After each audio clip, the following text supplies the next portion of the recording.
Hello students, welcome to talking text books leaving no child behind. मैं अक्षय मालव लेके आया हूं आपके लिए teaching from Kota to India live. जी हां, जहां हम आपको क्या करते हैं 6 to 8 के ओलंपियाड्स के साथ साथ एनटीएससी, एनएससी, जीएस और पीआरएमओ की तैयारी भी करवाते हैं, और इसी के साथ साथ आपके 6 to 10 के स्कूल एग्जामिनेशन की प्रिपरेशन भी हम आपको करवाते हैं, ताकि आप उसके अंदर अच्छा परफॉर्म कर सकें, अपने बोर्ड एग्जाम्स में आप अच्छा परफॉर्म कर सकें। ओके, और इसी काम में हमारी एक्सपर्ट टीम लगी हुई है आपको पढ़ाने के लिए जोर शोर से। तो आई होप आप भी अच्छे से तैयारी कर रहे हैं, प्रॉपर नोट्स ले रहे हैं और हमारे साथ अच्छे से पढ़ रहे हैं। ठीक है, तो चलिए आज का लेक्चर हम स्टार्ट करने जा रहे हैं, जिसके अंदर हम पढ़ेंगे about the our left part about the chemical reaction and equation. ठीक है, उसका हमारा एक पार्ट बचा हुआ है जो है आपका कोरोजन। ठीक है, यानी कि effect of oxidation in our daily life. ठीक है, अगर आप हमारे चैनल पे नए हैं और जो टॉपिक्स आपके कवर हो चुके हैं, ठीक है, जो बच्चे पुराने हैं जिनके टॉपिक्स जो कवर हो चुके हैं या नए टॉपिक्स स्टार्ट हो रहे हैं, उनके वो कुछ डीपीपीज या फिर सैंपल मटेरियल देखना चाहते हैं तो वो जा सकते हैं कहाँ, टेलीग्राम ऐप पे। टेलीग्राम ऐप पे जाके क्या करना है, उनको अपने रेलेवेंट क्लास के अकॉर्डिंग ग्रुप लिंक को सब्सक्राइब करना है for class 10th। The group link is TTB010। ठीक है, जैसे ही आप इसको सब्सक्राइब कर लेंगे, ठीक है, चैनल को, आप वहां से हमारा डीपीपी और सैंपल मटेरियल बड़ी ही आसानी से जो है एक्सेस कर सकते हैं, डाउनलोड कर सकते हैं और उसको प्रैक्टिस कर सकते हैं। ठीक है, इसी के साथ अगर आपको वो मटेरियल बहुत पसंद आता है जो कि आने वाला है, आई एम श्योर आपको वो मटेरियल बहुत पसंद आने वाला है। ठीक है, तो आप क्या कर सकते हो, आप हमारी वेबसाइट पे जा सकते हो जो कि है talkingtextbooks.in, है ना, आपको सामने दिख ही रही है बड़े बड़े अक्षरों में। talkingtextbooks.in पे जाके आपको क्या करना है, स्टडी मटेरियल ऑप्शन के अंदर जाके अपनी क्लास के अकॉर्डिंग जो है अपना पैकेज चूज करना है। ठीक है, जैसे आप पैकेज चूज करते हैं फॉर क्लास 10, आपको उसके अंदर कुछ इस तरीके की चीजें देखने को मिलेंगी, जैसे ये comprehensive study material, recorded live lecture, homework submission, biweekly quizzes और पीरियोडिक टेस्ट पेपर्स। ठीक है, इतनी सारी चीजें हम आपको दे रहे हैं उसके अंदर, सिर्फ दिखाने के लिए नहीं है, प्रॉपरली आपके घर तक आपके पास पहुंचाई जा रही है। ठीक है, जैसे कॉम्प्रिहेंसिव मटेरियल हार्ड कॉपी में आपके घर तक पहुंचाया जाएगा। ठीक है, रिकॉर्डेड एंड लाइव लेक्चर्स आपके लिए आ रहे हैं। ठीक है, हम आपके लिए रेगुलरली लेक्चर्स लेके आ रहे हैं, और जो है होमवर्क सबमिशन आपको करना होगा, जो जो चैप्टर्स आपके कवर होते जाते हैं उनका आपको होमवर्क करना होगा। ठीक है, होमवर्क टीचर्स दे रहे हैं रेगुलरली, और ये होमवर्क आपको सबमिट करना होगा गूगल क्लासरूम पे। ठीक है, पीरियोडिक टेस्ट पेपर्स भी आपके लिए प्रिपेयर्ड हैं, जैसे ही आपका चैप्टर फिनिश होता है, जैसे ही आपके शेड्यूल के हिसाब से आपकी क्लास आती है, वहां पे आपका जो है पीरियोडिक टेस्ट पेपर रहेगा। ठीक है, आप सिंपली जो है सब्सक्रिप्शन ले सकते हैं यहाँ बाय नाउ पे क्लिक करके। जैसे ही आप बाय नाउ पे क्लिक करेंगे, आप प्राइस डिटेलिंग ऑप्शन में जाएंगे, यहाँ पर आपको प्राइस डिटेलिंग मिलेगी और यहाँ पे आपको जो है डिस्काउंट कूपन भी मिलेगा।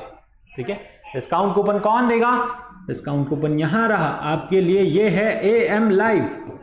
जैसे ही आप इसे अप्लाई करेंगे, आपको 30% का डिस्काउंट सीधा सीधा आपके अकाउंट में मिल जाएगा, यानी कि इस प्राइस में से डिडक्ट होके जो प्राइस आपको बचेगा वो आपको पे करना होगा, सीधी सी बात है ना। तो आप इसे बाय पैकेज कीजिए। बाय पैकेज आप कर सकते हैं किससे, क्रेडिट कार्ड से, डेबिट कार्ड से, नेट बैंकिंग से, जो भी आपको मेथड अच्छा लगे, जो भी आप कन्वीनियंट मेथड आपको लगता है। अगर आपकी कुछ क्वेरीज आती हैं इससे रिलेटेड, कुछ आपको समझ नहीं आया है, कुछ आप हमारे बारे में जानना चाहते हैं, तो आप इन सिंपल से नंबर्स पे कॉल करके पूछ सकते हैं जो भी आपको कुछ पूछना है हमारे बारे में, सब्सक्रिप्शन के बारे में, टेलीग्राम के बारे में। ठीक है, नंबर नोट कर लीजिए 9549041111। ठीक है, चलिए आज का लेक्चर हम स्टार्ट कर रहे हैं। उससे पहले हम क्या करते हैं, कार्डिनल प्रॉमिस करते हैं। तो कार्डिनल प्रॉमिस कर लीजिए जल्दी से। I promise to listen to the complete lecture and make proper notes of it so that I can become a smart student। ठीक है, स्मार्ट स्टूडेंट बन जाइए और इस लास्ट लेक्चर के भी नोट्स आप जो है अपने साथ ले लीजिए। ठीक है, आज के जो आपके लर्निंग आउटकम्स होने वाले हैं वो है इफेक्ट ऑफ ऑक्सीडेशन रिएक्शन। ठीक है, ऑक्सीडेशन रिएक्शन के आपके क्या इफेक्ट्स हैं वो आज हम इस लेक्चर में पढ़ने वाले हैं। ठीक है, हमने अभी तक क्या पढ़ा है, अभी तक हमने केमिकल रिएक्शन और इक्वेशंस जो हैं वो पढ़ ली हैं। आज हम पढ़ेंगे effect of oxidation and reaction, ठीक है। ऑक्सीडेशन रिएक्शंस के आपके क्या इफेक्ट होते हैं, कुछ जो है यूजफुल इफेक्ट होते हैं, कुछ आपके हार्मफुल इफेक्ट होते हैं, ठीक है। तो लेक्चर हमारा 7 आज हम स्टार्ट कर रहे हैं। चलिए देखते हैं effects of oxidation and your in our daily life, ठीक है। Effects of oxidation in our daily life, क्या क्या जो हैं इसके इफेक्ट होते हैं, ठीक है। देखिए हम जो हैं वी लिव ऑन ऑक्सीजन, ठीक है। We are all aware of oxygen, that is the most essential जो है आपका एलिमेंट है सस्टेन करने के लिए, ठीक है, फॉर सस्टेनिंग द लाइफ, ठीक है। जीने के लिए मोस्ट इंपॉर्टेंट एलिमेंट है आपका क्या, ऑक्सीजन। ऑक्सीजन के बिना आपकी लाइफ पॉसिबल नहीं है, चाहे तो आप चेक कर लीजिए, है ना। आप क्या कर सकते हैं, खाए बिना रह सकते हैं, खाना खाना भी बहुत इंपॉर्टेंट है, नहीं खाओगे तो एनर्जी नहीं आएगी, ठीक है। तो खाना भी इंपॉर्टेंट है, अगर आप बिना खाए जो है 1 दिन 2 दिन 3 दिन ज्यादा से ज्यादा रह सकते हो, है ना। पानी पिए बिना भी आप रह सकते हो, ठीक है, 1 दिन 2 दिन, लेकिन आप जो है ऑक्सीजन लिए बिना यानी सांस लिए बिना जो है 1 दिन भी नहीं रह सकते। 1 दिन भी बहुत बड़ा बोल दिया है ना, 1-2 मिनट भी नहीं रह सकते, ठीक है। तो ऑक्सीजन जो है बहुत इंपॉर्टेंट हमारी लाइफ में रोल प्ले कर रहा है, यानी कि ऑक्सीजन और ऑक्सीडेशन, इसका मतलब क्या होता है, पहले ऑक्सीडेशन का मतलब आपको याद दिला दूं, क्या होता है, एडिशन ऑफ ऑक्सीजन, यानी कि ऑक्सीजन का एडिशन किसी चीज के अंदर, ठीक है, वो क्या होगा आपका ऑक्सीडेशन, ठीक है। कोई भी रिएक्शन है वहां पे आपकी ऑक्सीजन मिल रही है, यानी कि ऑक्सीजन उसके करवाने में हेल्प कर रही है, ठीक है, एज अ रिएजेंट यूज हो रही है, तो उसको हम क्या बोलेंगे, ऑक्सीडेशन। वहां पे अगर किसी रिएजेंट किसी एलिमेंट के साथ आपकी जो है ऑक्सीजन जुड़ रही है, वहां पे क्या होता है आपका ऑक्सीडेशन होता है, यानी adding of oxygen, that is called your oxidation. So one can live without food, even without water for days, but not without oxygen. Oxygen से जो है उसके बिना वो नहीं रह सकता। It involves a variety of actions which have a wide range of effect on our daily life, ठीक है। यानी कि बहुत सारे ऐसे एक्शंस हैं जहां पे हमें ऑक्सीजन की जरूरत पड़ती है, ठीक है। Most of them are quite useful while some of them are harmful, ठीक है। कुछ आपके ऐसे एक्शंस हैं, कुछ आपके ऐसे इफेक्ट्स हैं जो कि हार्मफुल हैं और कुछ जो हैं यूजफुल हैं। देखते हैं कौन कौन से इफेक्ट्स आपके हार्मफुल हैं, कौन कौन से यूजफुल हैं। सबसे पहले हम जो है यूजफुल इफेक्ट्स देखेंगे, ठीक है। यूजफुल इफेक्ट्स में सबसे पहले आता है आपका क्या, कंबशन रिएक्शन। कंबशन रिएक्शन क्या होती है, जिसमें आप किसी सब्सटेंस को बर्न करते हो ऑक्सीजन की प्रेजेंस में, वो क्या होती है आपकी कंबशन रिएक्शन होती है, ठीक है। कोई भी फ्यूल हो गया आपका, ठीक है, कोई सब्सटेंस हो गया, किसकी प्रेजेंस में, ऑक्सीजन। ऑक्सीजन हर जगह है ना, एयर हर जगह प्रेजेंट है और उसके अंदर ऑक्सीजन हर जगह प्रेजेंट है, तभी हम आसानी से मूव करते हैं और we are living, okay, we are alive. So oxygen जो है बहुत इंपॉर्टेंट है और कंबशन के लिए तो बहुत ही ज्यादा जरूरी है, ठीक है। बिना ऑक्सीजन के कंबशन नहीं होता, ठीक है। कंबशन प्रोसेस करने के लिए आपका ऑक्सीजन का होना बहुत ज्यादा जरूरी है। तो a chemical reaction in which a substance burns or get oxidized in the presence of air or oxygen is called combustion reaction. combustion reaction क्या होती है, जिसके अंदर आपका जो कोई भी सब्सटेंस है वो बर्न हो रहा है, कोई फ्यूल ले लीजिए, ठीक है, वुड ले लीजिए, डीजल पेट्रोल कुछ भी आपका ले लीजिए, और वो क्या हो रहा है, ऑक्सीडाइज हो रहा है, यानी उसके अंदर ऑक्सीजन एड अप हो रही है, और इन द प्रेजेंस ऑफ एयर और ऑक्सीजन, ऑक्सीजन और एयर की प्रेजेंस में वो क्या हो रहा है, ऑक्सीडाइज हो रहा है। उस रिएक्शन को हम क्या बोलेंगे, कंबशन रिएक्शन बोलेंगे, ठीक है। For example kerosene, coal, charcoal, wood etcetera burn in air, thus undergo combustion, ठीक है। ये सारे फ्यूल्स आपके जो हैं बर्न होते हैं ऑक्सीजन की प्रेजेंस में, और उसको हम क्या बोलते हैं, कंबशन रिएक्शन बोलते हैं, ठीक है। जैसे कि methane, a major constituent of natural gas, undergo combustion in excess of oxygen upon heating. Heat करने पे जो है आपकी methane, that is major component है आपके किसका, नेचुरल गैस का, वो उसका क्या होता है, कंबशन होता है, ऑक्सीजन की प्रेजेंस में वो बर्न होती है। जब आप उसको टेम्परेचर देते हो और क्या प्रोड्यूस करती है, कार्बन डाइऑक्साइड और आपका वाटर प्लस एनर्जी, ठीक है। तो ये वो क्या कर रही है, प्रोड्यूस कर रही है जब क्या हो रहा है, फ्यूल आपका बर्न हो रहा है। ऐसे ही सिमिलरली ब्यूटेन है आपका, ठीक है, ये मेन कॉन्स्टिट्यूएंट है किसका, आपके एलपीजी गैस का। एलपीजी आपके घरों में आ रही है सिलेंडर्स, ठीक है, उसका मेन कॉन्स्टिट्यूएंट है आपको क्या, butane, C4H10।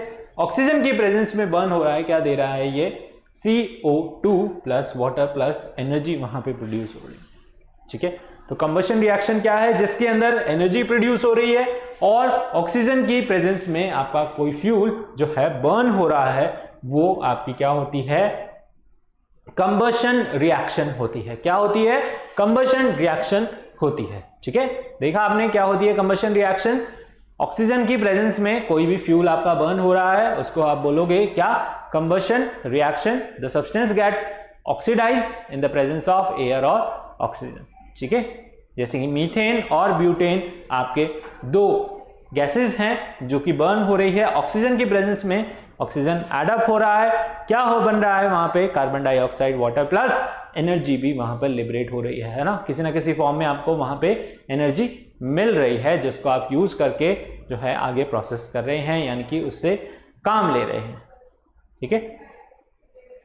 All combustion reactions are exothermic in nature, सारी कंबशन रिएक्शन जो है एक्सोथर्मिक होती है, यानी कि वहां पर जो है हीट लिबरेट होती है, ठीक है, and are accompanied by the release of heat energy, और वहां पे क्या होता है, हीट एनर्जी लिबरेट होती है, हीट एनर्जी निकलती है, ठीक है, इसलिए वो क्या है आपकी एक्सोथर्मिक है ना।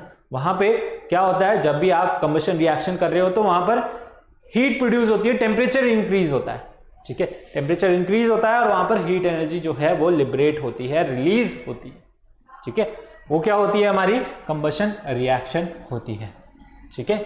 हमारी बॉडी भी जो है, हमारी बॉडी के अंदर भी कंबशन होता है, ठीक है। आपका फूड है, आपकी बॉडी बोल दें या स्टमक बोल दें, वो क्या है, एक फर्नेस की तरह है, ठीक है। फूड इसके अंदर जाता है, फूड जाता है और ब्रेक डाउन होता है, ब्रेक डाउन होता है, ग्लूकोज में कन्वर्ट होता है और हमें उससे एनर्जी मिलती है, हमारी बॉडी चलती फिरती है, ठीक है, हम जो है अपना रेगुलर रूटीन वर्क कर सकते हैं बड़ी आसानी से, ठीक है, कर पाते हैं, okay. So the heat energy evolve, जो आपकी हीट एनर्जी इवॉल्व होती है आपकी बॉडी के अंदर कंबशन होता है, यानी जो है आपका फूड डाइजेस्ट होता है, ठीक है, it keeps our body working, उससे हमारी बॉडी जो है वर्किंग प्रोसेस में रहती है ना, हमेशा हम जो है काम करते रहते हैं, खेलते रहते हैं, पढ़ते रहते हैं, ठीक है, और भी बहुत सारे काम करते रहते हैं। So carbohydrates such as glucose, fructose, starch etcetera are your major source of energy for a human body, ठीक है। ह्यूमन बॉडी के लिए जो है आपके कार्बोहाइड्रेट्स, प्रोटीन हो गए, फैट्स हो गए, ठीक है, स्टार्च, ग्लूकोज, ये सारी चीजें आपकी क्या है, एनर्जी सोर्स है आपकी बॉडी के लिए, ठीक है। आपकी बॉडी को इन सब चीजों से जो है एनर्जी मिलती है। दे अंडरगो ऑक्सीडेशन, इन सब का क्या होता है, ऑक्सीडेशन होता है, with the help of oxygen we inhale, ठीक है। इन सारी चीजों का क्या हो रहा है, ऑक्सीडेशन हो रहा है, जो ऑक्सीजन हम क्या कर रहे हैं, इनहेल कर रहे हैं, और क्या बन जाता है इनका, कार्बन डाइऑक्साइड और वाटर फॉर्म होता है हमारी बॉडी के अंदर, ठीक है। जब आप ऑक्सीजन लेते हो, कार्बन डाइऑक्साइड गैस निकलती है, ठीक है, तो ऑक्सीजन लेते हैं, वो आपके फूड के साथ मिक्स होती है, ठीक है, मिक्स होती है ग्लूकोज के साथ, और क्या फॉर्म करती है, कार्बन डाइऑक्साइड, जिसको हम रिलीज कर देते हैं, और वाटर हमारी बॉडी के अंदर काफी ज्यादा क्वांटिटी में प्रेजेंट है, जैसा आपको पता है 72% इज योर वाटर। सो ये क्या है, आपका ग्लूकोज है, क्या है ये, ग्लूकोज, ठीक है। ऑक्सीजन इसके साथ कंबाइन हो रही है, ऑक्सीडेशन हो रहा है, किसमें कन्वर्ट हो रहा है, CO2 और वाटर में, और एनर्जी वहां पर लिबरेट हो रही है, यानी कि हमें उस फूड से एनर्जी मिल रही है, ठीक है। तो ये क्या हो गया आपका यूजफुल जो है उसका यूजफुल जो है हमें उसका मेथड मिला, हमें कंपोनेंट मिला कि जो है हमारा ऑक्सीडेशन कैसे यूजफुल है, how it is helping us, how it is useful in digestion of food, है ना, और the combustion of our food, ठीक है। फूड का जो है कंबशन भी हो रहा है यहाँ पे, मतलब फूड आपका ब्रेक डाउन हो रहा है, ब्रेक डाउन हो रहा है किसके अंदर, कार्बन डाइऑक्साइड और ऑक्सीजन, और एनर्जी हमें वहां पे मिल रही है, ठीक है। चलिए आगे बढ़ते हैं। रेस्पिरेशन एक और जो यहाँ पे प्रोसेस है जिसमें क्या हो रहा है, आपका ऑक्सीडेशन हो रहा है, और वो एक यूजफुल जो है आपका मेथड है, ठीक है। क्या कर रहे हैं हम, रेस्पिरेशन कर रहे हैं, रेस्पिरेट कर रहे हैं, सांस ले रहे हैं, छोड़ रहे हैं, सांस ले रहे हैं, छोड़ रहे हैं, ठीक है। So respiration is the most important biological reaction which releases energy in the cells. ठीक है, रेस्पिरेशन से जो है सेल्स के अंदर एनर्जी जाती है, उनके अंदर ऑक्सीजन जाती है, जिससे वो है कंटिन्यूसली वर्क कर पाते हैं। ठीक है, तो सेल्स के अंदर एनर्जी जाना बहुत जरूरी है। ठीक है, फूड से जाती है और ऑक्सीजन से जाती है, यानी कि आप ब्रीथ कर रहे हो। ठीक है, इसलिए ब्रीथिंग इतना इंपॉर्टेंट है, नेचुरल है, बायोलॉजिकल है। ठीक है, और बहुत ही ज्यादा इंपॉर्टेंट है। When we breathe in air it binds itself to haemoglobin present in red blood cells. ठीक है, जो आपकी ऑक्सीजन आप इनहेल कर रहे हो वो ऑटोमेटिकली किसके साथ जुड़ जाती है? हीमोग्लोबिन के साथ, जो कि आपकी क्या है? ब्लड है। ब्लड के अंदर हीमोग्लोबिन होता है। ठीक है, जिनको आप रेड ब्लड सेल्स भी बोलते हैं। ठीक है, तो it binds itself with haemoglobin, क्योंकि आपके रेड ब्लड सेल्स के अंदर है, यानी ब्लड के अंदर है, and carried out the millions to the cell and carried it out to the millions of cells in our body. ठीक है, और कहां ले जाता है वो उस ऑक्सीजन को? पूरी बॉडी के अंदर ले जाता है, सारी सेल्स तक जो है ऑक्सीजन पहुंचा देते हैं। ठीक है, हार्ट आपका पंप करता रहता है, वो क्या करता है? ऑक्सीजन मिक्स करता रहता है आपके ब्लड के अंदर। ठीक है, जिससे कि वो ब्लड को पूरी बॉडी में पंप करता रहता है, और पंप करने से क्या होता है? वो पूरी बॉडी में फ्लो करती रहती है और सारी ऑक्सीजन जो है पूरी बॉडी के अंदर मूव करती रहती है। ठीक है, respiration occur in these cells and also keeps our heart and muscles working. ठीक है, रेस्पिरेशन की वजह से हमारी हार्ट और हमारी जो है पूरी बॉडी मसल्स जो है कंटिन्यूसली वर्क कर पाती है, इसी वजह से रेस्पिरेशन की प्रोसेस की वजह से। Respiration takes place in the cells of all the living beings, जो भी लिविंग बींग्स हैं। ठीक है, आपके एनिमल्स हो गए, हम हो गए, ह्यूमन बींग्स हो गए, तो उन सब में वो सब क्या करते हैं? रेस्पिरेट करते हैं। ठीक है, सांस लेते रहते हैं, छोड़ते रहते हैं। ठीक है, रेस्पिरेशन बहुत इंपॉर्टेंट है, तो जस्ट ब्रीथ। ठीक है, एक लंबी सी सांस लीजिए और जो है रिलीज कर दीजिए, रिलैक्स हो जाइए और चैप्टर को बड़े ही आराम से पढ़ते रहिए। ठीक है, नोट्स लेते रहिए, साथ के साथ वर्किंग भी करते रहिए और जो है लेक्चर को सुनते भी रहिए। ठीक है, तो रेस्पिरेशन क्या है? It is the most important and biological reaction. ठीक है, which release the energy in the cells, जो क्या कर रही है? एनर्जी रिलीज कर रही है सेल्स के अंदर। और when we breathe in air it binds to haemoglobin present in your red blood cells. ठीक है, रेड ब्लड सेल्स के साथ वो मिक्स हो जाता है और क्या करता है? It carry out in whole body. ठीक है, it carry out the oxygen in whole body और to the other cells. Respiration occur in these cells and also keeps our heart and muscles working। ठीक है, हमारी heart और muscles को जो है हमेशा के लिए वर्किंग प्रोसेस में जो है लाता है। ठीक है, इसकी वजह से जो है हमारी हार्ट और मसल हमेशा वर्क करती रहती है। अगर वो वर्क करना बंद कर दें तो हम भी जो है शट डाउन हो जाएंगे, है ना। तो ऑक्सीजन अगर आपके लिए थोड़ी देर के लिए बोल दें उसको शट डाउन होने को, ठीक है, तो आप भी जो है हमेशा के लिए शट डाउन हो जाएंगे। ठीक है, तो शट डाउन नहीं हो सकती, बंद नहीं हो सकती, कंटिन्यूअस प्रोसेस है, हमेशा चलती रहती है। Respiration takes place in cells of all the living beings, सारे लिविंग बींग्स के अंदर जो है आपकी रेस्पिरेशन कंटिन्यूअस रहती है, हमेशा चलती रहती है। ठीक है, समझ आया? नोट किया? जल्दी से नोट कीजिए, फिर आगे बढ़ते हैं हम।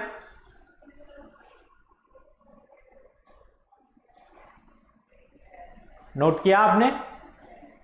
बढ़े आगे, चलिए।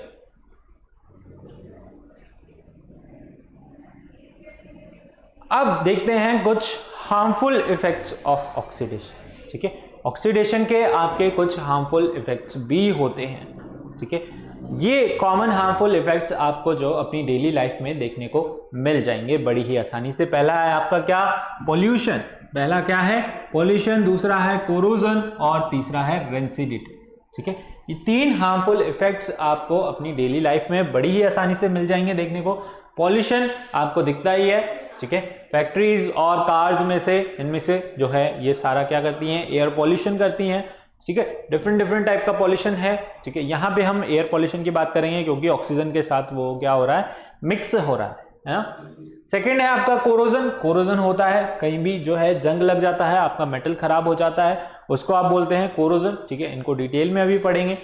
और है आपका रेंसिडिटी। आपने देखा होगा कभी आपका ब्रेड या फिर कुछ खाना उसमें क्या होता है, फंगस लग जाती है और वो कुछ इस तरीके से जो है खराब दिखने लग जाता है, यानी खाने लायक नहीं रहता। उसको आप क्या बोलते हो, रेंसिडिटी बोलते हैं। क्या बोलते हो, रेंसिडिटी बोलते हैं। ठीक है, एक एक करके इनको जो है डिटेल में पढ़ते हैं। ठीक है, सबसे पहले है आपका पॉल्यूशन। पॉल्यूशन क्या है, एक एनवायरमेंटल प्रॉब्लम है ना।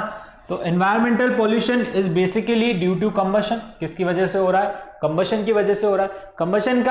कंबशन होना एक जो है हमारे लिए यूजफुल है, यानी कि हम कुछ फ्यूल बर्न कर पा रहे हैं और उससे एनर्जी में कन्वर्ट कर पा रहे हैं। ठीक है, लेकिन उसका हार्मफुल इफेक्ट भी है। हार्मफुल इफेक्ट है कि जब भी कंबशन होगा वहां पे जो है पॉल्यूशन होगा ही होगा। ठीक है, पॉल्यूशन होगा तो कुछ poisonous gases like carbon monoxide और सल्फर डाइऑक्साइड और सल्फर ट्राइऑक्साइड वहां से निकलेंगी।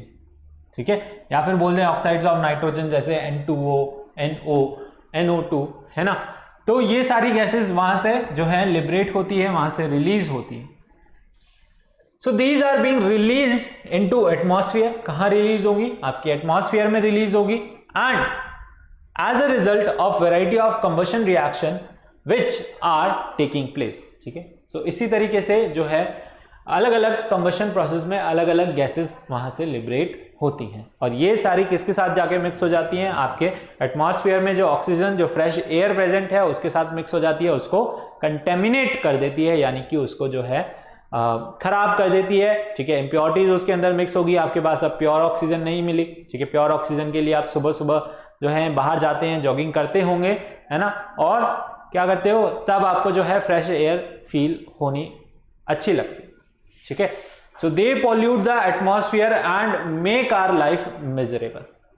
ये सारे पॉल्यूटेंट आपके एटमॉस्फेयर के साथ मिक्स हो जाते हैं और हमारी लाइफ को जो है मिजरेबल बना देते हैं, खराब बना देते हैं। ठीक है, हमें फ्रेश एयर नहीं मिल पाती, हमारे लंग्स में, हमारे बॉडी के अंदर जो है फ्रेश एयर नहीं जा पाती। कंटेमिनेट एयर जाती है तो वो जो है हमारी बॉडी को भी कंटेमिनेट कर देती है ना। तो हम क्या करते हैं, ठीक है, कंबशन के भी अंदर क्या होता है, आपकी ये सारी गैसेस जो हैं आपके एटमॉस्फेयर यानी कि ऑक्सीजन के साथ मिक्स हो जाती हैं और उसको कंटेमिनेट कर देती हैं। जैसे कि कार्बन मोनोऑक्साइड बहुत ही पॉइजनस है। ठीक है, और सल्फर डाइऑक्साइड, सल्फर ट्राइऑक्साइड भी बहुत ही पॉइजनस गैसेस है। ठीक है, बहुत ही बुरी सी इनकी जो है स्मेल होती है, पंजेंट स्मेल होती है, और they make our life what miserable. ठीक है, these pollutants make our life miserable. आपको पता ही होगा एयर पॉल्यूशन जो है काफी ज्यादा है ना। किसकी वजह से हो रहा है, फैक्ट्रीज में से, प्लांट्स में से, इंडस्ट्रीज में से जो आपका स्मोक निकल रहा है, ठीक है, धुआं निकल रहा है, वहां पर आपका कंबशन कर रहे हैं, एनर्जी प्रोड्यूस कर रहे हैं प्लांट्स के अंदर, और उसका जो है हार्मफुल इफेक्ट देखने को मिलता है कहाँ, एयर पॉल्यूशन पे। और जो आपके कंबशन हो रहा है फ्यूल्स का, जो कि आपकी मोटर व्हीकल्स चल रही हैं, सारे व्हीकल्स चल रहे हैं, कार हो गया, है ना, ट्रक, बसेस, ये सारे बहुत ही ज्यादा पॉल्यूशन क्रिएट करती हैं। ठीक है, क्योंकि वहां पर क्या होता है, कंबशन ऑफ योर फ्यूल। ठीक है, वहां पे क्या होता है, फ्यूल का कंबशन होता है आपका। ठीक है, तो आपने देखा क्या, पॉल्यूशन देखा आपने। ठीक है, पॉल्यूशन के अंदर हमने क्या देखा, ये आपका हार्मफुल इफेक्ट है एक, जो क्या कर रहा है, ऑक्सीडेशन का हार्मफुल इफेक्ट है, यानी कि ऑक्सीडेशन के साथ ये गैसेस आपकी मिलके उसको कंटेमिनेट करती हैं और उसको जो है खराब बना देती है। ठीक है, हार्मफुल बना देती है हमारे लिए। इनको नोट किया आपने। ठीक है, आगे बढ़े, चलिए नेक्स्ट एक और आपका जो हार्मफुल इफेक्ट है सबसे मेन, वो क्या है आपका, कोरोजन। क्या भला है ये कोरोजन? कोरोजन है the process of slowly eating up of a metal. ठीक है, the process of slowly eating up of a metal due to attack of atmospheric gases. Atmospheric gases के कांटेक्ट में आने की वजह से वहां पे क्या होता है, आपका जो मेटल है वो खराब हो जाता है, मेटल खराब हो जाता है या फिर ईट अप हो जाता है, यानी कि पूरा वहां से जो है उखड़ जाता है। ओके, कौन सी gases, such as your oxygen हो गई, कार्बन डाइऑक्साइड हो गई, हाइड्रोजन सल्फाइड हो गई, वाटर वेपर्स हो गए, ये सारे जो हैं आपके मेटल को जो है खराब कर रही हैं। ठीक है, उसको कोरोड कर रही हैं। Okay, on the surface of metal so as to convert it to metal oxide और कार्बोनेट। उस मेटल को किस में कन्वर्ट कर रही है, मेटल ऑक्साइड में और कार्बोनेट में कन्वर्ट कर देती हैं। इसको हम क्या बोलते हैं, इसको हम कोरोजन बोलते हैं। और जो मेटल आपका कोरोजन के अंडरगो जाता है, मतलब जिसका कोरोजन होता है, उसको हम बोल देते हैं कोरोडेड। क्या बोलते हैं उसको हम? कोरोडेड बोलते हैं। ठीक है, वो मेटल क्या हो गया आपका? कोरोडेड हो गया। कॉपर में होता है, सिल्वर में होता है, ज्यादा आपको ये देखने को मिलता है कहाँ? आयरन में। Most common it can be seen in iron. ठीक है, आयरन में आपको बड़ी ही आसानी से देखने को मिल जाएगा। ठीक है, so most common example of corrosion is rusting, है ना। रस्टिंग क्या होता है? जंग लगना। रस्टिंग का मतलब क्या होता है? जंग लगना। ठीक है, ऐसे आपने कहीं देखा होगा आयरन आर्टिकल, ठीक है, गेट वगैरह देखे होंगे या ब्रिजेस देखे होंगे आयरन के, और वहां पे क्या होता है? जंग लगा होता है। ठीक है, कोई बड़े बड़े मॉन्यूमेंट्स में उनके गेट्स पे या फिर कहीं भी आप जो है इसको बड़ी आसानी से देखोगे। शिप्स में देखोगे, है ना, जो आपके जहाज हैं, शिप्स हैं, उनमें भी आपको जो है बड़ी आसानी से कोरोजन देखने को मिल जाएगा। ओके, वाटर पाइप्स हैं, कहीं लोहे के पाइप्स होंगे, वहां भी आपको जो है रस्टिंग देखने को बड़ी आसानी से मिल जाएगी। ठीक है, तो रस्टिंग क्या है? Corrosion of iron. रस्टिंग कब बोलेंगे? जब आयरन का कोरोजन होगा। सिर्फ और सिर्फ आयरन के केस में ही हम क्या बोलते हैं? रस्टिंग बोलते हैं। और किसी अदर मेटल का जो कोरोजन होता है उसको हम रस्टिंग नहीं बोलते। ठीक है, तो बोलना भी मत गलती से। रस्टिंग कब बोलोगे? सिर्फ और सिर्फ आयरन के केस में। आयरन के केस में अगर कोरोजन हो रहा है तो उसको आप बोलते हो क्या? रस्टिंग। क्या बोलते हो? रस्टिंग बोलते हो। ठीक है, so when an iron article remain exposed in moisture, moisture की प्रेजेंस में वो रहता है for a long time, its surface is covered with a brown flaky non sticky substance called rust. ठीक है, उसका सरफेस जो है किससे कवर हो जाता है? ब्राउन फ्लेकी सब्सटेंस से, ब्राउन फ्लेकी सब्सटेंस से। ठीक है, नॉन स्टिकी सब्सटेंस होता है, चिपकता नहीं है, और उसको हम क्या बोलते हैं? उसको हम रस्ट बोलते हैं। क्या बोलते हैं उसको? रस्ट बोलते हैं। ठीक है, कुछ इस तरीके का आपको देखने को मिलेगा। ठीक है, ये ब्राउन फ्लेकी सब्सटेंस इसके ऊपर आ जाता है, नॉन स्टिकी होता है, धीरे धीरे जो है गिरता रहता है ना, खरता रहता है, गिरता रहता है। ठीक है, और जो आपका अंदर का मेटल है, यानी कि पूरा उस मेटल को, पूरे उस आयरन आर्टिकल को खा जाता है, एक तरीके से बोले। ठीक है, यानी कि ब्राउन फ्लेकी सब्सटेंस में बन के वो जो है गिरता रहता है और पाउडर फॉर्म में हो जाता है, और आपका सारा मेटल वहां से जो है गायब हो जाता है। आप देखोगे कहां गया? वो सारा रस्ट में कन्वर्ट होके खत्म हो गया। ठीक है, तो rust is your mainly the hydrated ferric oxide. क्या फॉर्मूला होता है रस्ट का? Fe2O3.XH2O। क्या फॉर्मूला होता है? Fe2O3.XH2। ठीक है, it is formed due to attack of oxygen. किस वजह से हो रहा है? ऑक्सीजन के अटैक की वजह से, यानी ऑक्सीडेशन की वजह से। Okay, oxygen gas and water vapour present in air on the surface of iron. ठीक है, यानी कि एयर है, ऑक्सीजन है और वाटर वेपर्स है, इसकी वजह से आपका क्या हो रहा है? कोरोजन हो रहा है। ठीक है, कैसे हो रहा है? आयरन, ठीक है, एयर और वाटर की प्रेजेंस में, यानी वाटर वेपर्स और ऑक्सीजन की प्रेजेंस में आ गया, यानी मॉइस्ट एयर की प्रेजेंस में आ गया, वहां पे क्या होगा? आपका जो है फेरिक ऑक्साइड बन जाएगा Fe2O3.XH2O। इस तरीके से जो है आपको रिएक्शन देखने को मिलेगी, दैट इज ऑफ रस्ट। ठीक है, वहां पे क्या है? आयरन आर्टिकल है आपका, ऑक्सीजन और वाटर के प्रेजेंस में, यानी वाटर वेपर्स की प्रेजेंस में किसमें कन्वर्ट हो गया? रस्टिंग हो गई, वहां पे रस्ट लग गया, उसको कोरोजन हो गया, किसका? आयरन का। ठीक है, समझ आया? कुछ इस तरीके से, इसे आप नोट कीजिए। चलिए अपन क्लियर कर देते हैं एक बार, ओके, ताकि आप जो है आसानी से नोट कर सके। कभी कभार ज्यादा कुचर मुचर हो जाता है ना, जल्दी से नोट कीजिए। डेफिनेशन लिखिए कोरोजन की, the process of slowly eating up of any metal due to the presence of any atmospheric gases like carbon dioxide, sulphur, your hydrogen sulphide, oxygen and water vapours. ठीक है, इसकी वजह से वो metal है वो किस में कन्वर्ट हो जाता है? आपका ऑक्साइड्स और कार्बोनेट्स में कन्वर्ट हो जाता है।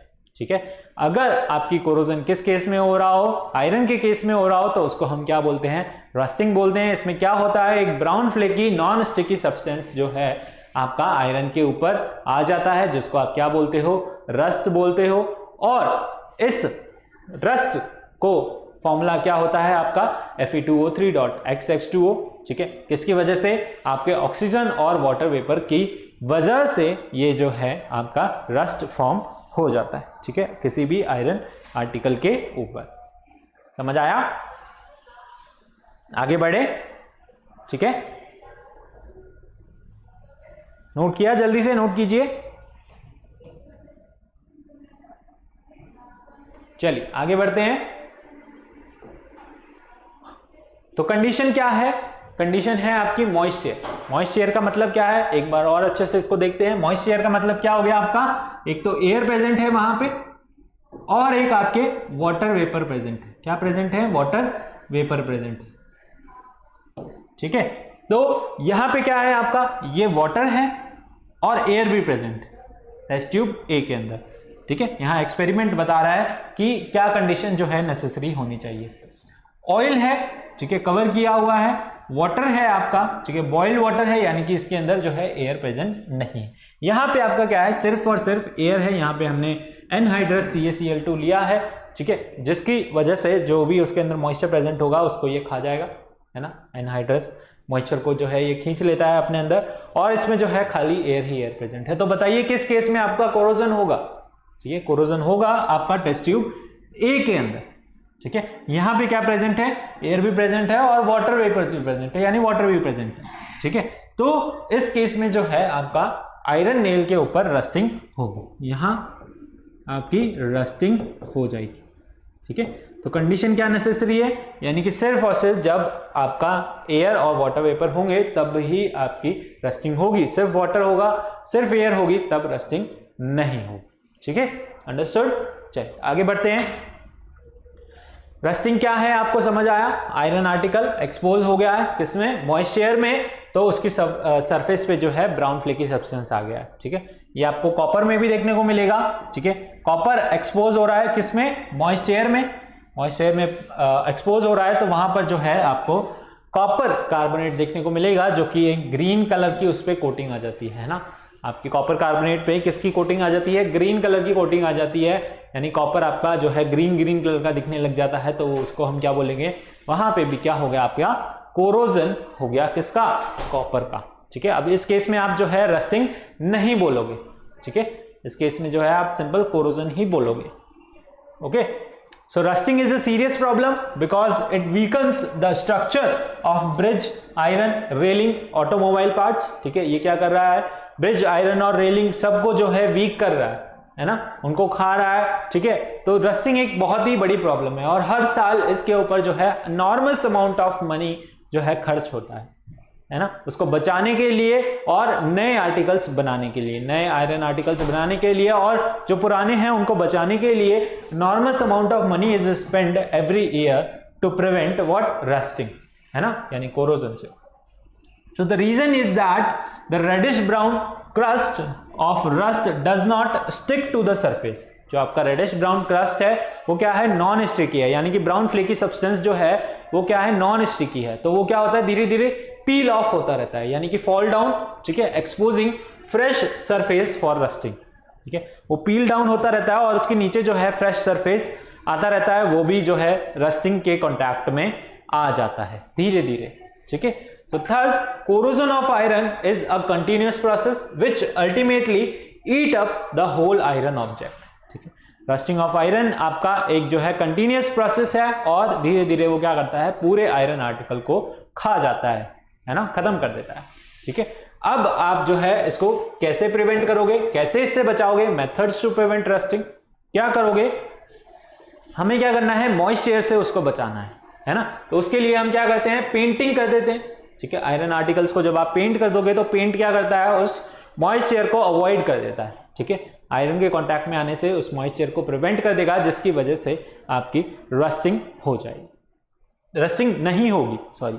ठीक है, greasing and oiling, greasing and oiling में क्या होगा, कभी भी जो है आपकी साइकिल चेन्स वगैरह देखो, बारिश के दिनों में क्या होता है, उस पर वाटर लगता है। ठीक है, एयर की प्रेजेंस में वो आता है और जो है वो इस तरीके से कुछ रेड रेड दिखने लग जाती है ना, that is your brownie colour की दिखने लग जाती है ना। तो वहां पे आपको क्या करना पड़ता है, रेगुलरली ऑयलिंग और ग्रीसिंग जो है चेक करते रहना पड़ता है।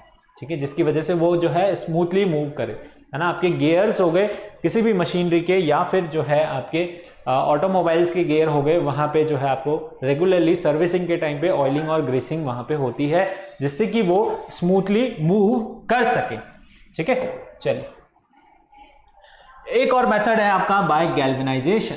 ठीक है। गैल्वेनाइजेशन में क्या हो रहा है, हम जिंक की कोटिंग कर रहे हैं किसके ऊपर, आयरन आर्टिकल के ऊपर, ठीक है। आयरन आर्टिकल के ऊपर हम क्या कर रहे हैं, जिंक की ऐसे कोटिंग चढ़ा दें, ठीक है।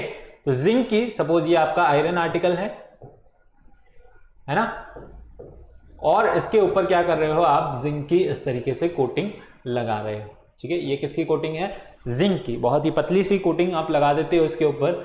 तो जिंक की कोटिंग लगाने से क्या होता है, जब ये मॉइस्ट एयर के प्रेजेंस में आता है तो जिंक उसको जो है आयरन आर्टिकल को प्रोटेक्ट कर लेता है, और उसको मॉइस्ट एयर से प्रोटेक्ट करने की वजह से जो है उसके अंदर आयरन जो है मॉइस्चर के कांटेक्ट में नहीं आ पाता, जिससे कि वो रस्टिंग से बच जाता है, ठीक है। यहाँ पे जब भी ऑक्सीजन जो है आएगी आपकी, ठीक है, मॉइस्चर आएगी, तो जिंक क्या करता है, जिंक ऑक्साइड बना लेता है, क्या करता है, ZnO बना लेता है। ये क्या होती है आपकी, जिंक ऑक्साइड की एक लेयर फॉर्म हो जाती है जो कि होती है इम्परमिएबल।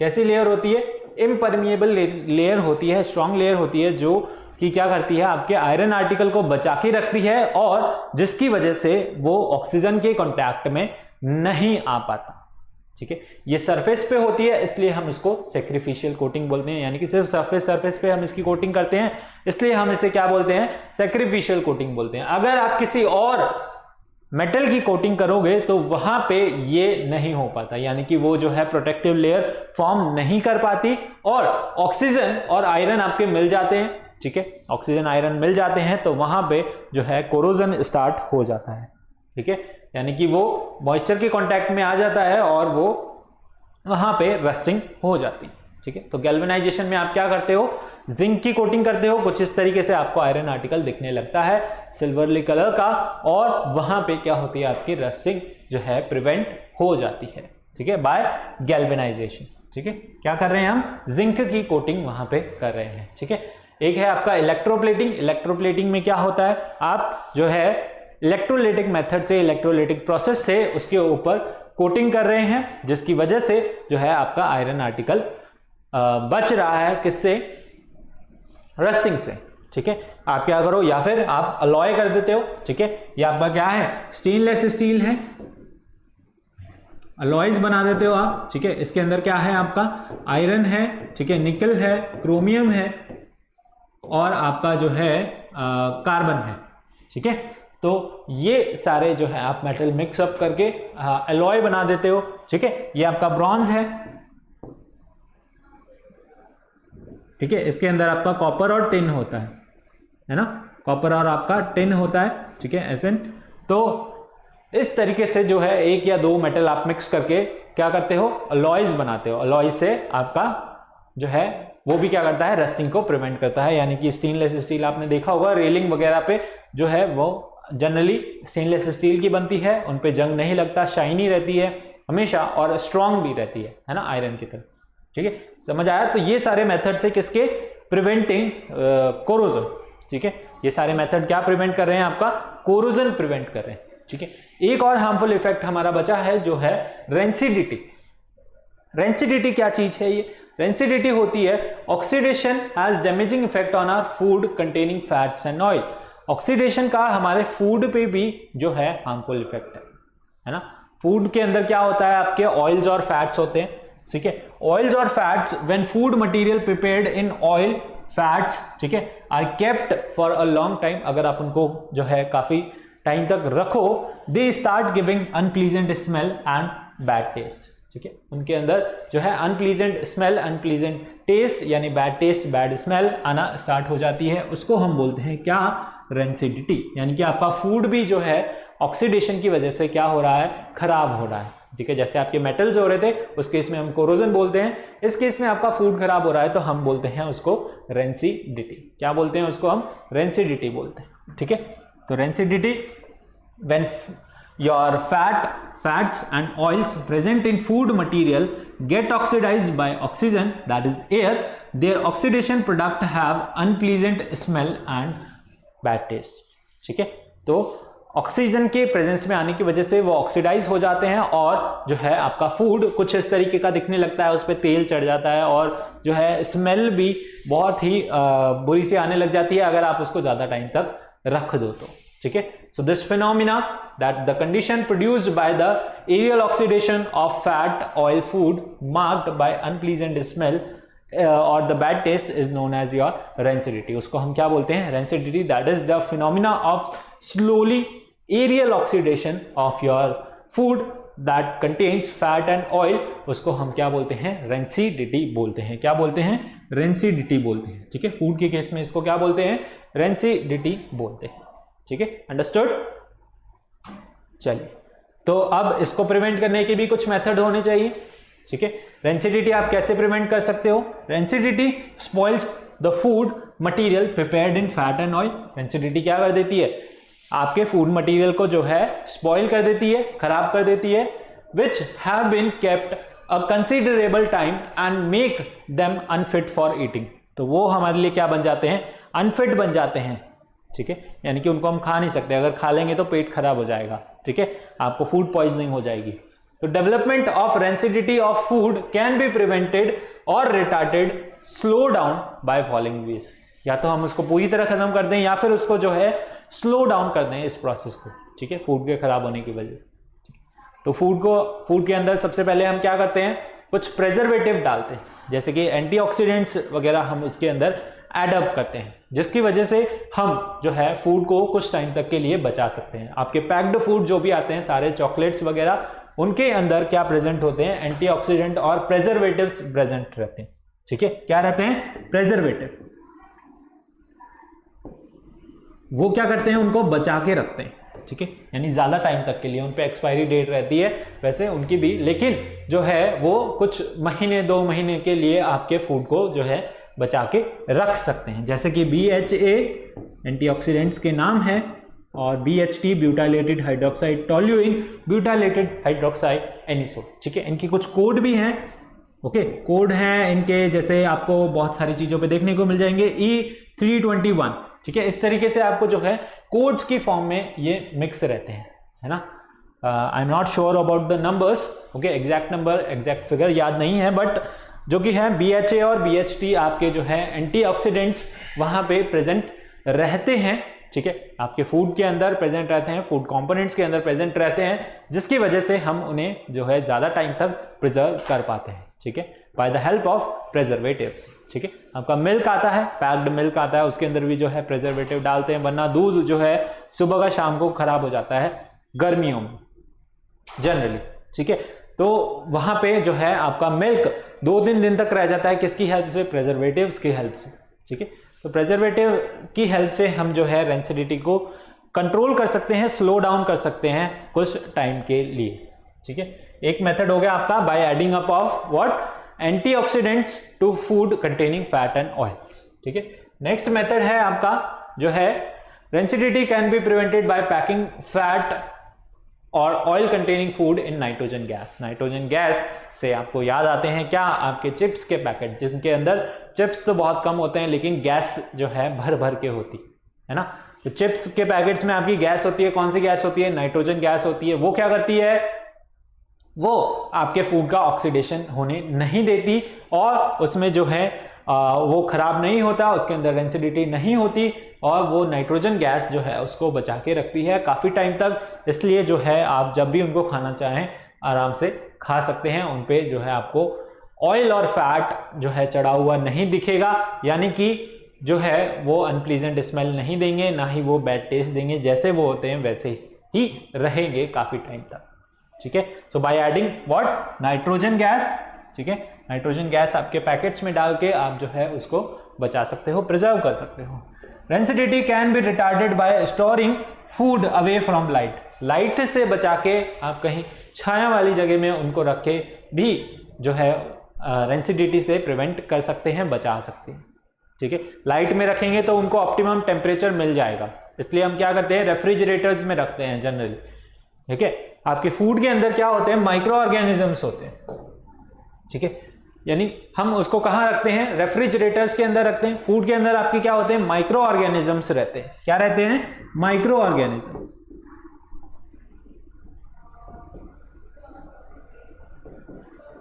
ठीक है, और ये क्या करते हैं? आपके फूड को डिकम्पोज करते हैं। ठीक है, फूड आपका बायोडिग्रेडेबल मटेरियल है, तो ये क्या करते हैं, फूड को डीकंपोज करते हैं। क्या करते हैं, डीकंपोज, खाते रहते हैं उसको।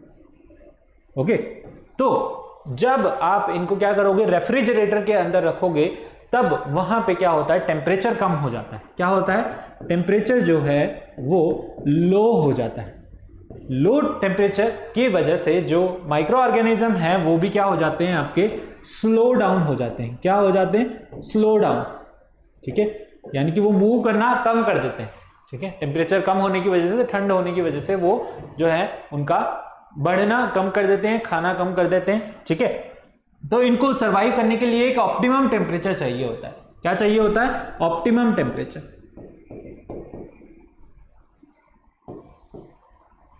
ठीक है, ऑप्टिमम टेम्परेचर चाहिए। जब हम जो है अगर इनको लाइट में रख देंगे तो इनको ऑप्टिमम टेम्परेचर यानी रूम टेम्परेचर मिल जाएगा, और वो जो है आपके फूड को डिकम्पोज करना स्टार्ट कर देंगे, खराब करना स्टार्ट कर देंगे।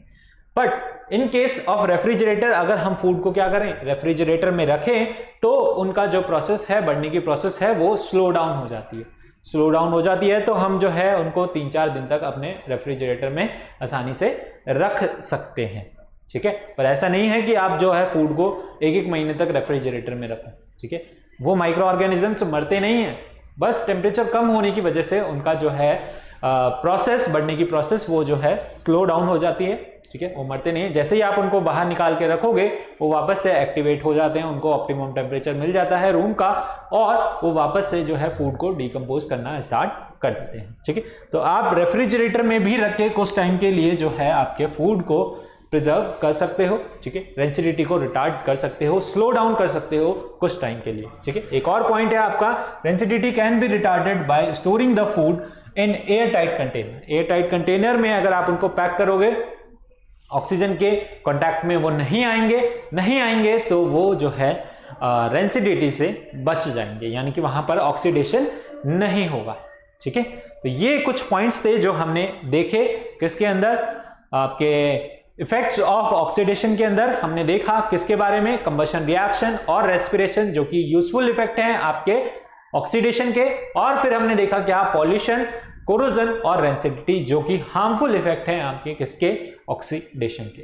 ठीक है, तो हमने 5 तरीके के जो चीजें पढ़ी ऑक्सीडेशन की, कुछ यूजफुल थी, कुछ हार्मफुल थी। ठीक है, यहां आपका ये चैप्टर फिनिश होता है, और अब आप जो है एक्सरसाइज कर सकते हैं। कौन सी, तीनों एक्सरसाइज को आप जो है बड़ी आसानी से अटेम्प्ट कर सकते हैं। ठीक है, एक्सरसाइज आपकी 1, 2 और 3 जो है, जिन बच्चों ने सब्सक्रिप्शन ले रखा है वो जो है अब सारे एक्सरसाइज जो है कवर कर सकते हैं, अपनी कंप्लीट कर सकते हैं।